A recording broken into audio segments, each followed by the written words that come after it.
Welcome to my friends. आज chapter 2 का हम लोग सॉल्यूशन देखेंगे, जिसका नाम है रेलवे वित्त और लेखा एवं लेखा।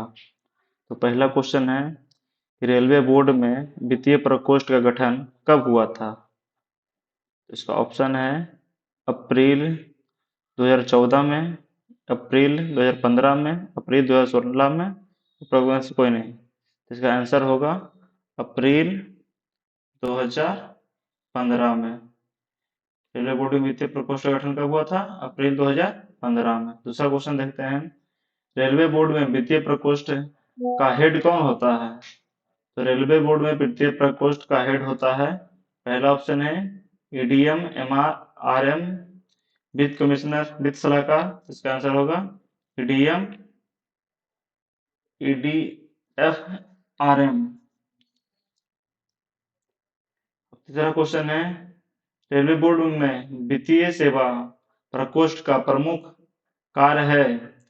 तो इसका प्रमुख कार्य है प्रोजेक्ट के आवश्यकता अनुसार न्यूनतम लागत के डेब्ट फंड का आकलन करना, उपयुक्त वित्तीय मॉडल संरचना और संस्थान प्रबंधन डिजाइन व निधि की प्राप्ति, जिसमें परियोजना वित्त शामिल है। इसलिए इसका आंसर सी हो जाएगा। चौथा देखते हैं क्वेश्चन, वित्त की सहमति आवश्यक है। तो कब कब आवश्यक है? तो पहला ऑप्शन है कार्य या आपूर्ति के आरंभ होने या करार निष्पादन से पहले, करार की मानक शर्तों में परिवर्तन करके। तीसरा है मूल्य भिन्नता करार की धारा में समावेश करके। तो इसका आंसर हो जाएगा उपयुक्त में से सभी। पांचवा क्वेश्चन देखते हैं, कितने मूल्य से अधिक के क्रय आदेश में वित्तीय पुनरीक्षण यानी अकाउंट्स वेटिंग, फाइनेंस वेटिंग कितने मूल्य से अधिक के क्रय पे किया जाता है? तो 50,000 से अधिक के जब क्रय होगा तो उसमें फाइनेंस वेटिंग आवश्यक है। इनमें में से कौन वास्तविक पीपीपी नहीं है? तो इसका आंसर हो जाएगा, तो इस पहले ऑप्शन देखते हैं, असरकारी निजी मॉडल लाइन, संयुक्त उद्यम मॉडल लाइन और निर्माण परिचालन हस्तांतरण मॉडल। तो इसमें कौन सा पीपीपी नहीं है? तो असरकारी निजी मॉडल लाइन और संयुक्त उद्यम मॉडल लाइन। इसका आंसर डी हो जाएगा। रेलवे ट्रांसपोर्ट की कौन सी गतिविधियों में प्रत्यक्ष विदेशी निवेश करने की इजाजत है? तो रेलवे ट्रांसपोर्ट में पीपीपी के माध्यम से उपनगरीय कॉरिडोर, उच्च गति train project, mass rapid transport system. इसका आंसर हो जाएगा उपयुक्त में से सभी। एसपीवी रूट का क्या अर्थ होता है? इसका होता है एसपीवी का विशेष यात्री व्हीकल रूट। का अर्थ क्या हो जाएगा? विशेष यात्री व्हीकल रूट। 9 नंबर देखते हैं, पब्लिक प्राइवेट पार्टनरशिप एक मॉडल है एक इन्वेस्टमेंट का, पीपीपी। तो सरकारी रेलवे के बड़े प्रोजेक्ट जहां विशाल रकम की आवश्यकता पड़ती है, वहां या शुद्ध रूप से एक निजी निवेश है या शुद्ध रूप से एक सरकारी निवेश है। तो इसका आंसर हो जाएगा पीपीपी, जहां सरकार का ज्यादा रकम लगता है वहां पे इसे अप्लाई किया जाता है। 10वां क्वेश्चन है, विविध व्यय में शामिल होता है, विविध व्यय में शामिल होता है विज्ञापन और प्रारंभिक व्यय पर हुआ खर्च, पट्टा उद्देश्य पर हुआ खर्च, या रेलवे बोर्ड से संबंधित ऑफिस जैसे डीआरएसओ ट्रेनिंग संस्थान। ये सब पर खर्च को रेलवे को विविध खर्च में माना जाता है। सकल राजस्व व्यय प्रदर्शित करता है, सकल राजस्व व्यय यानी ग्रॉस रेवेन्यू एक्सपेंडिचर। तो ग्रॉस रेवेन्यू एक्सपेंडिचर क्या प्रेजेंट करता है? तो ये होता है शुद्ध संचालन व्यय, सकल संचालन व्यय, विविध व्यय को हटाते हुए। तो इसका आंसर हो जाएगा डी, शुद्ध कुल संचालन व्यय विविध व्यय को शामिल करते हुए। 12 नंबर, शुद्ध आय में शामिल होता है। तो शुद्ध आय किसे निकलता है, तो सकल आय और माइनस सकल संचालन व्यय करते हैं तो शुद्ध आय निकलता है। Net income equal to gross income minus gross working expenditure. 13 number देखते हैं, शुद्ध राजस्व का अर्थ होता है कुल रेवेन्यू प्राप्ति, कुल रेवेन्यू व्यय,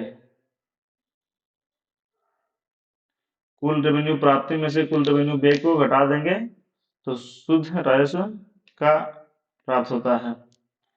सकल संचालन व्यय में शामिल होता है साधारण संचालन व्यय, डीआरएफ को विनियोजन, पेंशन को विनियोजन, ये सब सकल संचालन व्यय में शामिल होता है। बजट ऑर्डर क्या है, तो रेलवे द्वारा ग्रांट के आवंटन के लिए बंटवारा जो संसद द्वारा वोट से स्वीकृति की गई और राष्ट्रपति द्वारा स्वीकृत प्रभारित व्यय है आदेश जिसके द्वारा आवंटन किया जाता है उसे बजट आदेश कहते हैं, बजटरी ऑर्डर कहते हैं। 16 नंबर देखें, अंतिम आशोधन क्या होता है, ना तो ये मांग, ऑप्शन है इसका, ना तो ये मांग या अतिरिक्त आवंटन है, ना ही फंड का समर्पण है। चालू वर्ष के व्यय की पिछले वर्ष से तुलना, चालू, तीसरा ऑप्शन, चालू वित्त वर्ष में अतिरिक्त आवंटन या समर्पण की मांग फाइनल मॉडिफिकेशन के द्वारा किया जाता है, इसका ऑप्शन सी हो जाएगा।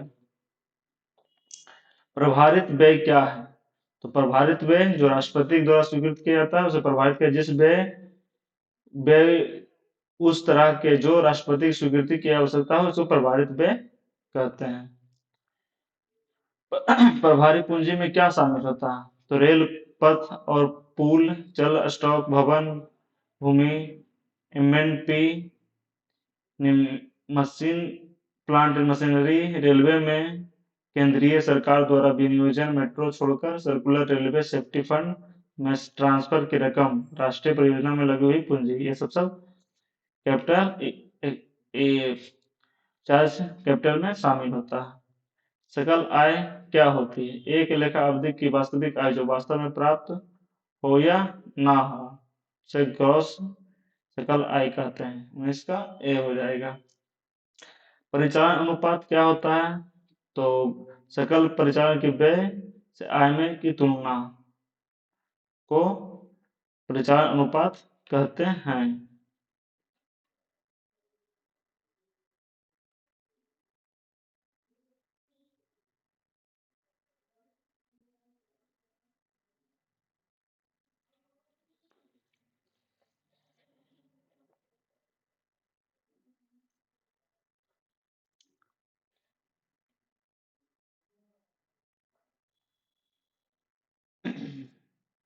अब 21 नंबर क्वेश्चन देखेंगे, डिमांड फॉर ग्रांट के दो तरफा वर्गीकरण होते हैं, डिमांड फॉर ग्रांट के दो तरफा वर्गीकरण होते हैं,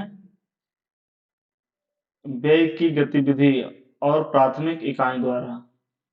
इसका विस्तृत हेड, डिटेल्ड हेड या मेजर हेड, सब में लघु माइनर हेड, ये सब नहीं, इसका आंसर हो जाएगा डी, व्यय की गतिविधि और प्राथमिक इकाई द्वारा। संविधान के किस अनुच्छेद के अनुसार बजट का बनाना, संवारना और संसद में प्रस्तुत करना होता है, तो अनुच्छेद 112 से 116 के तहत। विनियोजन लेखा क्या परिभाषा है, तो लोक लेखा समिति को प्रस्तुत होने वाले विवरण जिसमें वास्तविक व्यय की तुलना संसद द्वारा वोटिंग से स्वीकृत वास्तविक आवंटन तथा राष्ट्रपति द्वारा स्वीकृत विनियोजन से की जाती है उसे विनियोजन लेखा कहलाती है, इसका आंसर सी हो जाएगा। विनियोजन लेखा में लोक लेखा समिति द्वारा क्या किया जाता है, तो पहला ऑप्शन है व्यय का परीक्षण राष्ट्रपति की ओर से विनियोजित लेखा तथा उस पर ऑडिट की टिप्पणी का परीक्षण करना, व्यय के रुझान को देखना, इसका आंसर हो जाएगा डी, संसद की ओर से विनियोजित लेखा एवं लेखा रिपोर्ट परीक्षा रिपोर्ट के आधार पर निरीक्षण करना। 25वां क्वेश्चन है, निष्पादन व परिणाम परक बजट में किस तरह के नतीजे मिलते हैं, तो निष्पादन व परिणाम परक बजट में किस तरह के नतीजे मिलते हैं, इसका ऑप्शन है रेल सेवा क्षमता, सार्वजनिक यात्रा और रेल उपकरण, इसका आंसर हो जाएगा उपरोक्त में से कोई नहीं। 26 का देखते हैं, राष्ट्रीय रेलवे सलाहकार परिषद के जिम्मे क्या कार्य होता है? तो राष्ट्रीय रेलवे सलाहकार सलाहकार परिषद के जिम्मे कर्मचारी के अनुशासन और नियुक्ति संबंधित मामले होते हैं, या फिर रेल के भाड़ा किराए संबंधित होते हैं, रेल द्वारा प्रदान की जाने वाली सुविधाओं से संबंधित मामले होते हैं। इसका आंसर सी हो जाएगा। अधीनस्थ विधायी समिति के सदस्य को कौन नामित करता है? तो अधीनस्थ विधायी समिति के सदस्य को लोकसभा के स्पीकर नामित करते हैं। सरकारी आश्वासन समिति के कितने सदस्य होते हैं? सरकारी आश्वासन समिति में 15 सदस्य होते हैं। सरकारी आश्वासन समिति का सदस्य का कार्यकाल कितने समय का होता है? तो सरकारी आश्वासन समिति के सदस्य का कार्यकाल 3 साल का होता है। मुद्रास्फीति लेखांकन का अर्थ है मुद्रा क्रय शक्ति में बदलाव का लेखा। प्रबंधन लेखांकन का महत्वपूर्ण अवधारणा क्या है?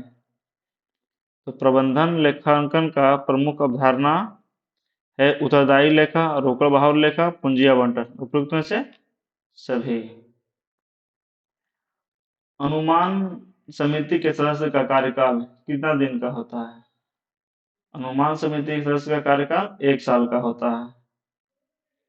32 का आपका हो जाएगा सी। और पहले कोई क्वेश्चन कौन सा था? ये आपका क्वेश्चन था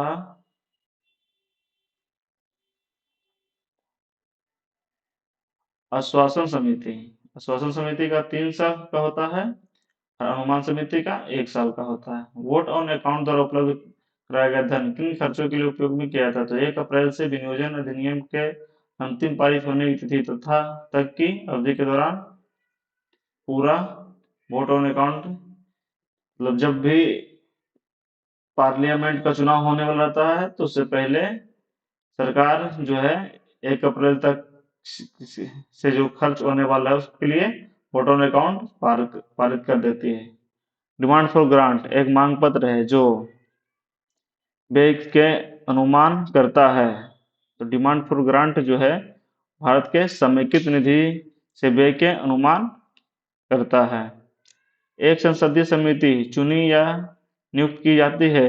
संसदीय समिति चुनी जाती है संसद के सदन के द्वारा। संसदीय समिति के अध्यक्ष की नियुक्ति की जाती है लोकसभा के स्पीकर के द्वारा। संसदीय समिति चुनी जाती है संसद के सदस्य के द्वारा। भारतीय रेलवे उपभोक्ता सलाहकार का क्या कार्य है? तो रेल द्वारा प्रदान सेवाओं सुविधाओं से संबंधित मामले को देखना इसका काम है। वार्षिक वित्तीय विवरण के पहले एक अलग विवरण अनुमानित प्राप्ति और व्यय का से संबंधित संसद में प्रस्तुत किया जाता है। तो वार्षिक वित्तीय विवरण से पहले एक अलग विवरण अनुमानित एस्टिमेट पे किया जाता है रेल मंत्रालय से संबंधित संसद में।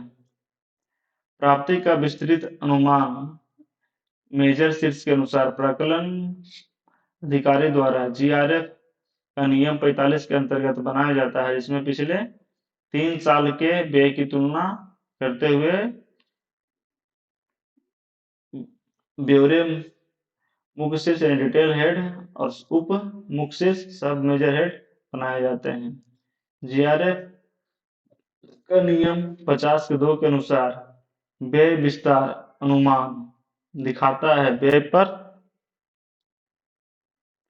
इसका ऑप्शन है राजस्व पूंजी पर, सरकार से लिया गया लोन या वापसी पर, राजकोष तहवील पर। इसका आंसर हो जाएगा डी उपरोक्त में से सभी।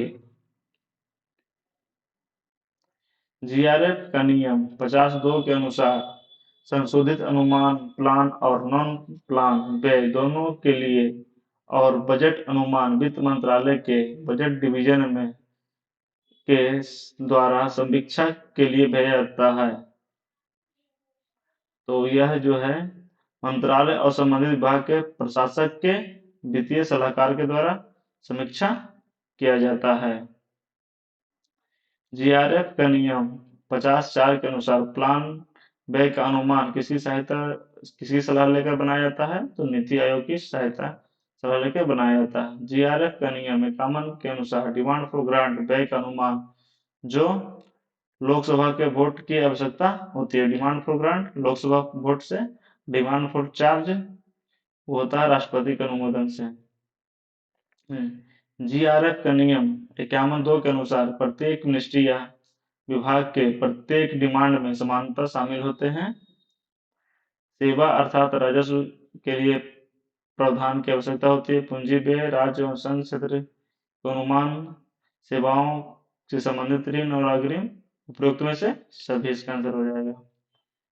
45वां क्वेश्चन देखते हैं। जीआरएफ का नियम 51(3) के अनुसार मुख्य डिमांड फॉर ग्रांट संसद में वित्त मंत्री बजट डिवीजन द्वारा वार्षिक वित्तीय स्टेटमेंट के साथ प्रस्तुत की जाती है, जबकि विस्तृत डिमांड फॉर ग्रांट डीआरसी के विचार के बाद सदन के पटल पर कुछ दिन पहले रखी जाती है संबंधित मंत्रालय या विभाग के द्वारा।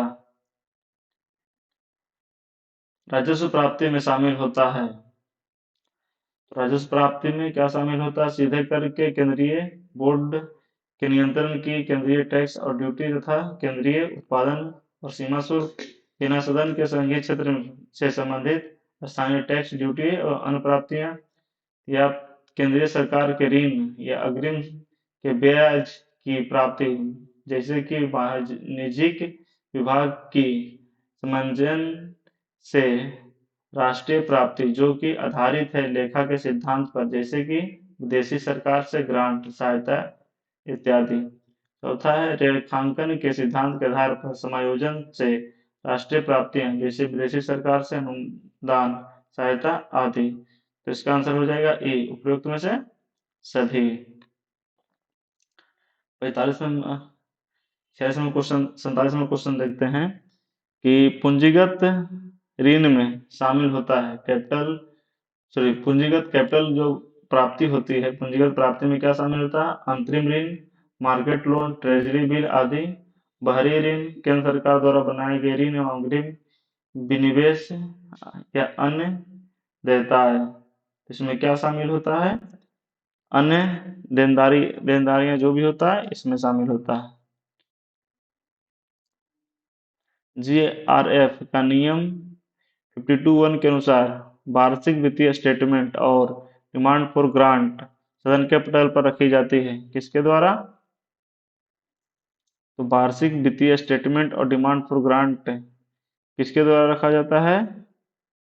इसका आंसर फाइनेंस मिनिस्टर के द्वारा, वित्त मंत्री के द्वारा यह रखा जाता है पटल पे। जीआरएफ का नियम 55(2) के अनुसार वोट ऑन अकाउंट द्वारा उपलब्ध धन पर व्यय नहीं किया जा सकता।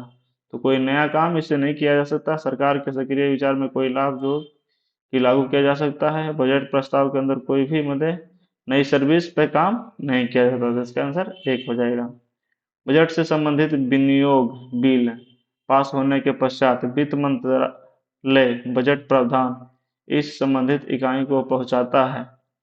संबंधित मंत्रालय, संबंधित विभाग, संबंधित भुगतान और लेखाधिकारी उपरोक्त में से व्यय पर नियंत्रण संबंधित स्वीकृत बजट प्रावधान व विनियोग के विरुद्ध जिम्मेदार प्राधिकार कौन होता है? केंद्र सरकार के विभाग के अध्यक्ष और दूसरे नियंत्रित अधिकारी संवितरण प्राधिकारी। तो इसका आंसर हो जाएगा डी, प्राधिकार द्वारा नियंत्रण रखा जाता है और बीसी के माध्यम से जीआरएफ रूल 2017 रूल 57A से। 52 नंबर देते हैं। हर बिल में पूर्ण लेखा वर्गीकरण के लिए डीडीओ प्रविष्ट करता है। डीडीओ प्रविष्ट क्या करता है? मुख्य शीर्ष से लेकर लेखा के उद्देश्य शीर्ष तक ये डीडीओ नंबर जो होता है वो मुख्य शीर्ष से लेकर लेखा के उद्देश्य शीर्ष तक करता है। आवश्यक रिटर्न प्राप्त होने के पश्चात विभाग प्रमुख फॉर्म आवश्यक रिटर्न प्राप्त होने के पश्चात विभाग प्रमुख जीआरएफ रूल 8 में एक समेकित जीआरएफ रूल 8 में एक समेकित खाता बनाता है जिसमें बजट प्रावधान व विनियोग के विरुद्ध पिछले महीने के अंत तक का पूर्ण खर्चा दिखाया जाता है। केंद्रीय सरकार के विभाग तथा दूसरे ऑफिस अपने विभाग अध्यक्ष से फॉर्म जी में प्राप्त करके विभागीय खर्च के आवंटन महीने की 15वीं तिथि को अगले महीने जिसमें खर्च संबंधित है प्राप्त करता है। व्यय पर नियंत्रण का असरदार तरीका नियंत्रण अधिकारी द्वारा दायित्व रजिस्टर प्रतिपादन करना। फॉर्म किसके द्वारा? तो जीआरएफ रूल 3 के द्वारा। जीआरएफ का नियम 65 के अनुसार निधि का पुनर्विनियोजन प्राथमिक इकाई लेवल पर एक से दूसरे के बीच के लिए निम्न शर्तों के अनुसार होता है। किसका ऑप्शन? देखिए 4 ऑप्शन है। पहला पढ़ते हैं, या एक ग्रांट या विनियोग के अंदर होगा और सक्षम अधिकारी द्वारा स्वीकृत उस ग्रांट या विनियोग के वित्तीय वर्ष बंद होने से पहले होना चाहिए। यह तभी बनाया जाएगा जब ज्ञात या अनुमान हो कि विनियोग वाली यूनिट जहां से फंड ट्रांसफर होना है संपूर्ण हस्तांतरित नहीं होगा और वहां सेविंग उस यूनिट में दिखे। विनियोग एक यूनिट में जानबूझकर कर नहीं होना चाहिए कि विपरीत विनियोग उस यूनिट में दिखे और दूसरे यूनिट में बचत परिलक्षित हो। विनियोग के लिए आवेदन जीआरएफ रूल के साथ समर्थित होना चाहिए जिसमें दिखे कि अधिकता कैसे प्रस्तावित की गई है। इसमें इसका आंसर हो जाएगा उपयुक्त सभी शर्तें। जीआरएफ का नियम 67 के अनुसार अग्रिम खर्च शुरू होने से पूर्व आकस्मिक निधि से प्राप्त होता है जब स्वीकृत ग्रांट या विनियोग से अधिक प्रत्याशित अप्रत्याशित व्यय की आवश्यकता आ पड़े, एक नई सेवा जिसका बजट में प्रावधान न हो, या वित्तीय वर्ष बंद होने से पूर्व, या पूरक डिमांड को वोटिंग या विनियोग बिल होने के लिए पर्याप्त समय नहीं हो।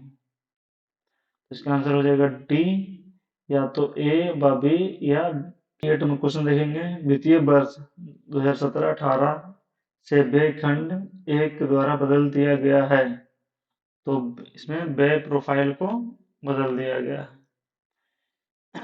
देखेंगे वित्तीय वर्ष 7-8 से परफॉर्मेंस बजट और आउटकम बजट मिला दिया गया है। वित्तीय वर्ष 17-18 से एक अकेला दस्तावेज आउटकम बजट के नाम से प्रत्येक मंत्रालय या विभाग के लिए संसद में प्रस्तुत किया जाता है। आउटकम बजट प्रत्येक विभाग के लिए। वित्तीय वर्ष 17-18 से वित्त मंत्रालय की सहायता से परिणाम बजट बनाया जाता है। किसके द्वारा? तो वित्त आयोग के द्वारा। कार्यशाला में प्रारंभिक लागत में क्या शामिल होता है? तो कार्यशाला में प्रारंभिक लागत में श्रम की लागत और भंडार की लागत, लेबर कॉस्ट और मटेरियल कॉस्ट शामिल होता है। विद्युत लोकोमोटिव की आयु होता है 35 साल, डीजल लोकोमोटिव की आयु होता है 30 साल। भाड़े के लिए स्टोर पर कितना प्रतिशत प्रभार आता है? 5%। लोकोमोटिव के मरम्मत की इकाई में शामिल होता है तो मूल लागत अवयव, परिवर्तनीय लागत अवयव और उच्च विवरण अवयव, उच्च कीमत विवरण अवयव। इसका आंसर सी हो जाएगा। स्टोर में क्रय का फंड रजिस्टर प्रतिपादित होता है। स्टोर में परचेज का फंड रजिस्टर प्रतिपादित होता है फॉर्म एसके 506 में। स्टोर में व्यय रजिस्टर रखने का उद्देश्य क्या है? तो स्वीकृत आवंटन के विरुद्ध भारत में भंडार क्रय खर्च की निगरानी करना, ये इसका उद्देश्य है। बीएल का मतलब होता है, बीएल का सही विस्तार होता है लीडिंग बिल क्या होता है लैंडिंग बिल 68 का 68 लैंडिंग बिल या लीडिंग बिल या लीडिंग बिल या लोडिंग बिल। बीएल का फुल फॉर्म होता है लीडिंग बिल। मुख्यालय में डिप्टी सीएमएम टेंडर कमेटी की सिफारिश की स्वीकृति कर सकता है उन मदों की जिनका मूल्य 1 लाख तक है। आयातित डब्ल्यूटीए मदों की खरीद हैंडल करता है। डब्ल्यूटीए मदों की खरीद हैंडल करता है रेलवे बोर्ड। सप्लाई में बाधा और मुद्रास्फीति से बचत के लिए आकस्मिक भंडार क्या कहलाता है? आकस्मिक भंडार को कहते हैं सुरक्षित भंडार। जीवित क्रय आदेशों के विरुद्ध बकाया मात्रा कही जाती है आवृत बकाया। स्टोर में भंडार क्रय के टेंडर समिति का संयोजक होता है लेखा विभाग। सॉरी, स्टोर में भंडार क्रय के समिति टेंडर समिति का संयोजक होता है स्टोर संयोजक होता है स्टोर सदस्य। महाप्रबंधक की आयातित स्टोर शक्ति क्या है? उसको पूरी शक्ति है। जीएसटी की गणना की जाती है सामग्री की मूल लागत, पैकिंग चार्ज, भाड़ा आदि पर। आईआरएस नियम और शर्तें विभाजन खंड के अनुसार उत्पादक इकाइयों में करार में विवाद होने पर मध्यस्थता पंच कौन बुलाता है? महाप्रबंधक। इसका आंसर हो जाएगा मध्यस्थता और सुलह अधिनियम एक्ट 1996 और मध्यस्थता और सुलह संशोधन एक्ट 2015 के अनुसार अवार्ड राशि पर वार्षिक ब्याज की दर से बांट दिए जाने की तिथि से होता है। तो प्रचलित ब्याज की दर से 2% ज्यादा अवार्ड की तिथि से। स्टोर कोड के अनुसार नामित स्टोर डिपो को वापस की जाने वाली सामग्री जो कि नहीं चाहिए लौटाई जाती है किसमें? एस 1539 में 78 का ए हो जाएगा। आई ईओयू वह मात्रा है जिस पर ईओयू वह मात्रा है जिस पर वस्तु सूची रख रखाव प्लस आदेशन लागत न्यूनतम है।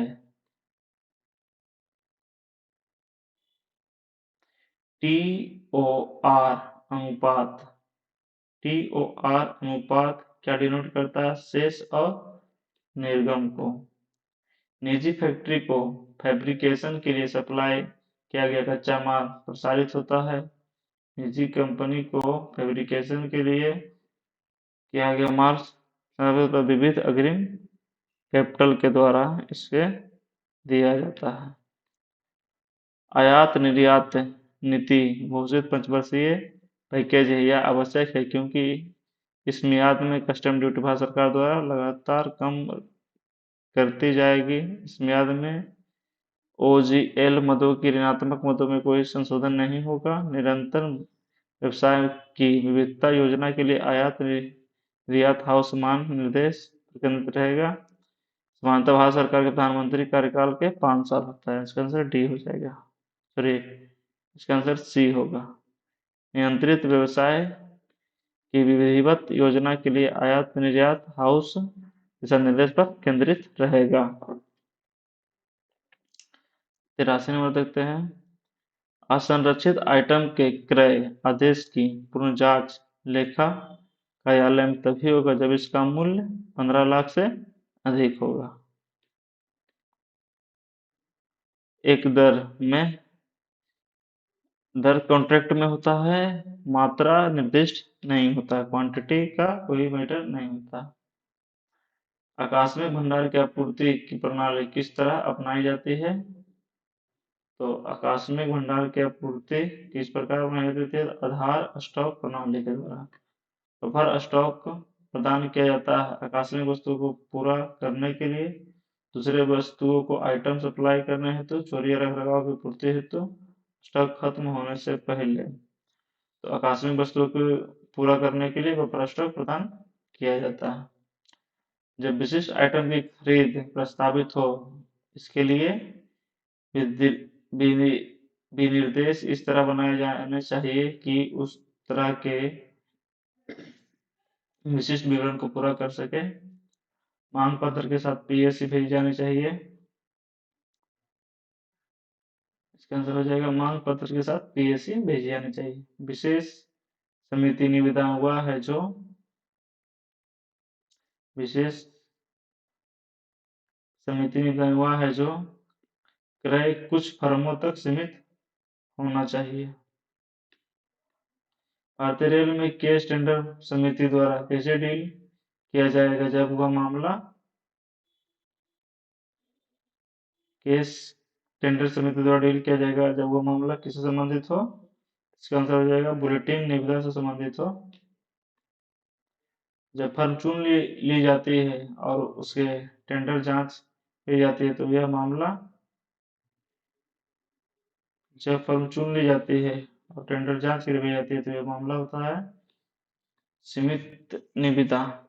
टेंडर डालने वाले के प्रतिनिधि को उपस्थित रहने की इजाजत खुलने के समय होती है जब टेंडर किस प्रकार का हो, तो यह खुली या विशेष टेंडर हो तो वहां पर रहना चाहिए था। सीमित या खुली निविदा में एक ऑफर हो तो उसे कहते हैं एकल ऑफर। साप्ताहिक बुलेटिन एक प्रकार है। सीमित निविदा का साप्ताहिक बुलेटिन एक प्रकार है। महाप्रबंधन द्वारा नियुक्त सर्वे समिति एक स्टडी कमेटी में होते हैं स्टोर अफसर, लेखाधिकारी और एक मैकेनिकल इंजीनियरिंग क्या होता है 94 का एक मैकेनिकल अभियंता होता है। स्क्रैप का निपटारा होता है नीलामी द्वारा, टेंडर, बिक्री द्वारा, दूसरे उपयोगों से सभी के द्वारा। कार्य बजट आवंटन का विस्तृत बंटवारा रेलवे प्रशासन के लिए एक पुस्तक में होता है, इसको पिंक बुक कहते हैं, गुलाबी बुक।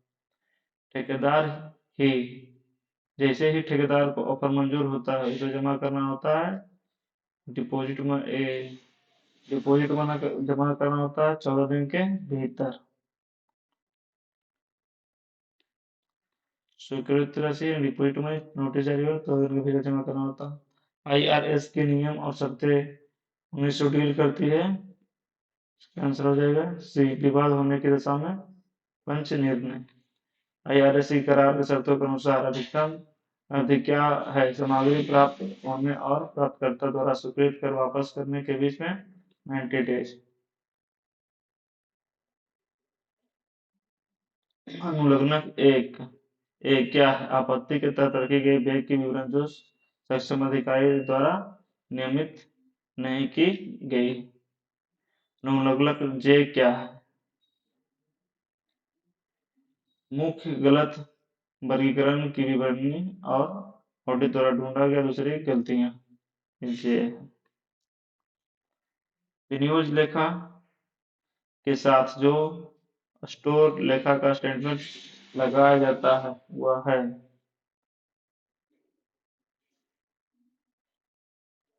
इसका आंसर होगा वित्तीय वर्ष के दौरान स्टोर की वास्तविक प्राप्ति और इशू स्टोर लेखा की विवरण के निर्धारित कॉलम में दर्शाया जाता है जो कि उपशीर्ष स्टोर के माध्यम से एडजस्ट हुए हो लेकिन शामिल नहीं है वह क्रय और इशू स्टोर जो कि सीधे कार्य को प्रभावित हुए हों। टास्क फोर्स की सिफारिश के अनुसार बजट लेखांकन और मैनेजमेंट प्रैक्टिस के लिए उत्तरदायी लेखांकन का प्रारंभ कब हुआ था। इसका हुआ था 1975 में। व्यक्तिगत उत्तरदायित्व केंद्र क्या है।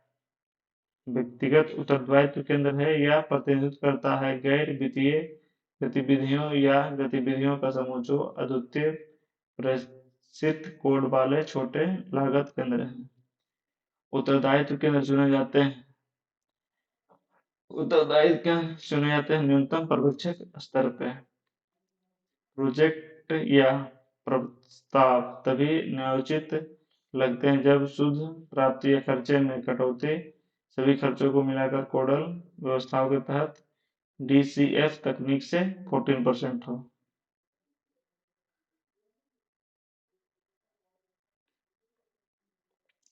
जिन मामलों में वित्तीय औचित्य की आवश्यकता नहीं है, किन मामलों में वित्तीय औचित्य की आवश्यकता नहीं है? यात्री सुविधाओं के मामलों में वित्तीय औचित्य की आवश्यकता नहीं है। वित्त शुद्ध वित्तीय प्राप्ति, शुद्ध वित्तीय प्राप्ति से है, बचत में बजट आय, तो इसमें सभी हो जाएगा। एक परिसंपत्ति के सेवा की औसत वार्षिक लागत होती है। संचालन की औसत वार्षिक लागत, मरम्मत और संचालन की औसत वार्षिक लागत, वार्षिक मूल्य, ह्रास और ब्याज उपयुक्त में से सभी। शुद्ध वर्तमान मूल्य का क्या अर्थ होता है?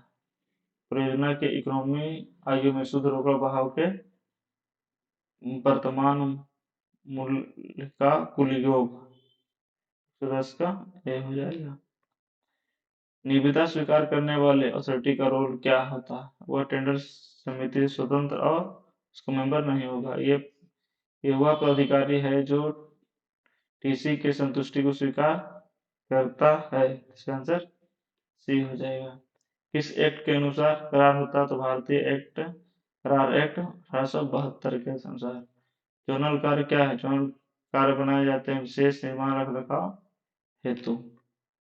एकल निविदा किस परिस्थिति में बनाई जाती है? आकस्मिक स्थिति जैसे बाढ़ की कटान, महाप्रबंधक या पीएससी द्वारा स्वीकृत विशेष प्रकृति के कार्य, इनमें से दोनों द्वारा। एकाधिकार वाले आर्टिकल के सर्टिफिकेट का हस्तांतरण कौन करता है? उपभोक्ता विभाग के उपभोक्ता उपभोक्ता विभाग के अधिकारी। 15 के उपभोक्ता विभाग के अधिकारी के उपभोक्ता विभाग के अफसर के द्वारा। इसका आंसर हो जाएगा ए नंबर।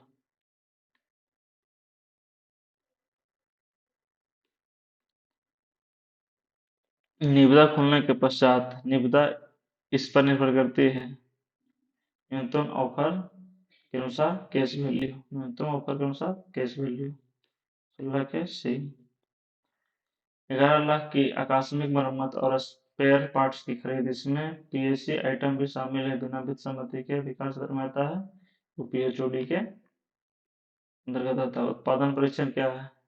एस्टिमेट फ्रेम के समय एक प्रोजेक्ट के अनुसार अनुमानित वित्तीय नतीजे वास्तव में प्राप्त हुए या नहीं, ये देखने के लिए पोस्ट प्रोजेक्ट परीक्षण किए जाते हैं, वह उत्पादकता परीक्षण कहलाता है। त्वरित अनुपात समतुल्य क्या है? त्वरित परिसंपत्तियां डिवाइड बाय त्वरित देनदारी। मानक लागत क्या है? ये एक तरीका है जो लागत को जांचने का जो स्थापित करता है मानक लागत और वास्तविक लागत के बीच संबंध। इन इक्विटी का क्या अर्थ होता है? तो डेब्ट इक्विटी अनुपात बाह्य इक्विटी को आंतरिक इक्विटी से भाग देके। कार्यशील पूंजी क्या है? इसे कहा जाता है अधिकता चालू परिसंपत्तियों को चालू देनदारी के ऊपर की। ऋण इक्विटी का अनुपात, ऋण इक्विटी अनुपात समानता अनुपात को निकाला जाता है बाह्य इक्विटी को आंतरिक इक्विटी से भाग देकर। लाभ और लाभ की स्थिति क्या है? तो स्थिर लागत को पीवी लागत से भाग देकर।